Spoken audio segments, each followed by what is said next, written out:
پیدائش کی کتاب اس کا پہلا باب اور اس کی پہلی آیت سے۔ خدا نے ابتدا میں زمین و آسمان کو پیدا کیا، اور زمین ویران اور سنسان تھی، اور گہراؤں کے اوپر اندھیرا تھا، اور خدا کی روح پانی کی سطح پر جنبش کرتی تھی۔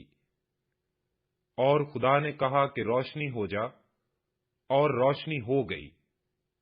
اور خدا نے دیکھا کہ روشنی اچھی ہے، اور خدا نے روشنی کو تاریکی سے جدا کیا۔ اور خدا نے روشنی کو تو دن کہا، اور تاریکی کو رات۔ اور شام ہوئی اور صبح ہوئی، سو پہلا دن ہوا۔ اور خدا نے کہا کہ پانیوں کے درمیان فضا ہو، تاکہ پانی پانی سے جدا ہو جائے۔ پس خدا نے فضا کو بنایا، اور فضا کے نیچے کے پانی کو فضا کے اوپر کے پانی سے جدا کیا، اور ایسا ہی ہوا۔ اور خدا نے فضا کو آسمان کہا۔ اور شام ہوئی اور صبح ہوئی، سو دوسرا دن ہوا۔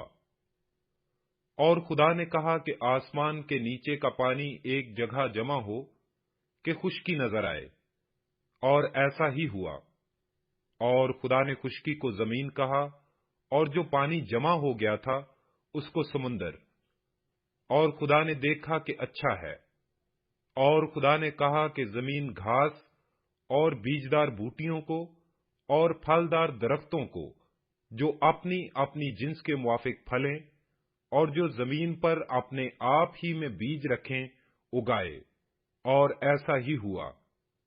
تب زمین نے گھاس اور بوٹیوں کو جو اپنی اپنی جنس کے موافق بیج رکھیں، اور پھلدار درختوں کو جن کے بیج ان کی جنس کے موافق ان میں ہیں، اگایا۔ اور خدا نے دیکھا کہ اچھا ہے۔ اور شام ہوئی اور صبح ہوئی، سو تیسرا دن ہوا۔ اور خدا نے کہا کہ فلک پر نیر ہوں کہ دن کو رات سے الگ کریں، اور وہ نشانوں اور زمانوں اور دنوں اور برسوں کے امتیاز کے لیے ہوں، اور وہ فلک پر انوار کے لیے ہوں کہ زمین پر روشنی ڈالیں، اور ایسا ہی ہوا۔ سو خدا نے دو بڑے نیر بنائے، ایک نیر اکبر کہ دن پر حکم کرے، اور ایک نیر اصغر کہ رات پر حکم کرے۔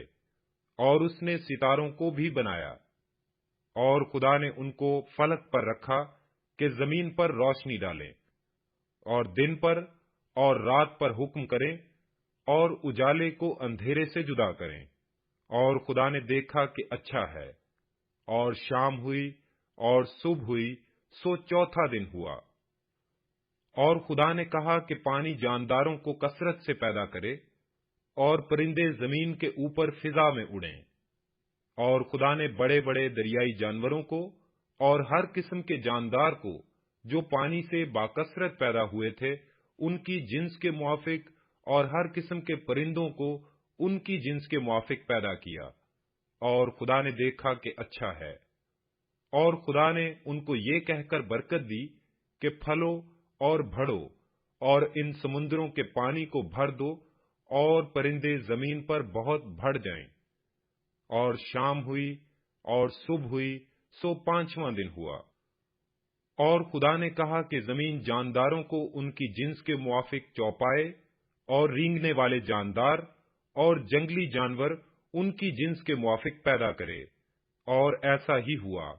اور خدا نے جنگلی جانوروں اور چوپایوں کو ان کی جنس کے موافق، اور زمین کے رینگنے والے جانداروں کو ان کی جنس کے موافق بنایا۔ اور خدا نے دیکھا کہ اچھا ہے۔ پھر خدا نے کہا کہ ہم انسان کو اپنی صورت پر اپنی شبیہ کی مانند بنائیں، اور وہ سمندر کی مچھلیوں اور آسمان کے پرندوں اور چوپایوں اور تمام زمین اور سب جانداروں پر جو زمین پر رینگتے ہیں اختیار رکھیں۔ اور خدا نے انسان کو اپنی صورت پر پیدا کیا، خدا کی صورت پر اس کو پیدا کیا، نر و ناری ان کو پیدا کیا۔ اور خدا نے ان کو برکت دی اور کہا کہ پھلو اور بڑھو، اور زمین کو معمور و محکوم کرو، اور سمندر کی مچھلیوں اور ہوا کے پرندوں اور کل جانوروں پر جو زمین پر چلتے ہیں اختیار رکھو۔ اور خدا نے کہا کہ دیکھو، میں تمام روئے زمین کی کل بیجدار سبزی اور ہر درخت جس میں اس کا بیجدار پھل ہو تم کو دیتا ہوں، یہ تمہارے کھانے کو ہوں، اور زمین کے کل جانوروں کے لیے اور ہوا کے کل پرندوں کے لیے اور ان سب کے لیے جو زمین پر رینگنے والے ہیں، جن میں زندگی کا دم ہے، کل ہری بوٹیاں کھانے کو دیتا ہوں۔ اور ایسا ہی ہوا، اور خدا نے سب پر جو اس نے بنایا تھا نظر کی، اور دیکھا کہ بہت اچھا ہے۔ اور شام ہوئی اور صبح ہوئی، سو چھٹا دن ہوا۔ آمین۔